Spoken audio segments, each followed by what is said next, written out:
Metudio Kabuga Jr., or June as known to many, is one of the managers that Sumifru is truly proud of. He is one of the people who flourished at Sumifru through the years, and he embodies the organization's corporate values of integrity and passion with discipline. I started in Sumifru as parcela coach. Normally, nagsimula ko sa hands-on training, and it develops me a lot. So during that time, the will of resolving issues and concern, isa sa mga priorities ko. Then focus sa mga things that needs to correct. Number one talaga is yung parcela objectives, how you address those kind of things.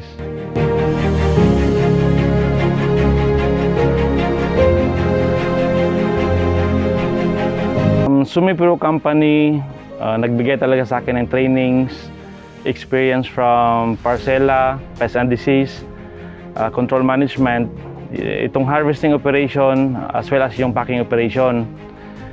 They gave me also the task as compliance system auditor.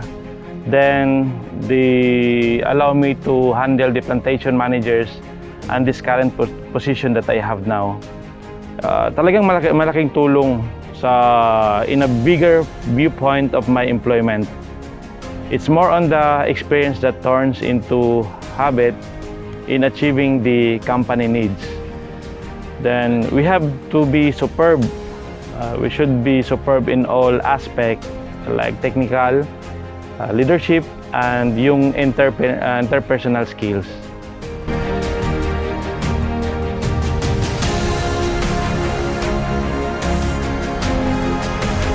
Normally, it's the vision of the owner, si Sir Paul. Excite the world with Sumifru bananas. Try to imagine those vision, and we have to anchor it. Dapat naka-anchor talaga tayo doon. Then Sumifru blends with different culture, and how our president put it into one culture as Sumifru.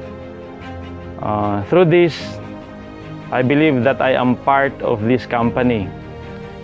It molds me, yung growth ko, at saka yung value that was given to me by the company. So talagang na-experience ko talaga, at saka I felt it as one of the yung valued employees. So genuinely, I care Sumifru company, and that made me stay.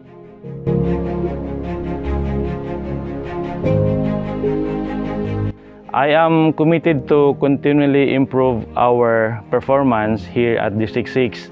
Kailangan namin maging competent comparing to other districts so that we can survive.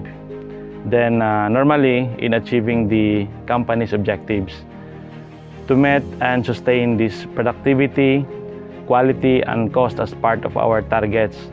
So we wanted also our leaders na maging matured talaga, from plantation managers, coaches, at saka yung mga community na talagang matutulungan pa ng company dito sa D6, at saka or sa Compostela. Lastly, continually improve my skills as part of my personal development or potentials.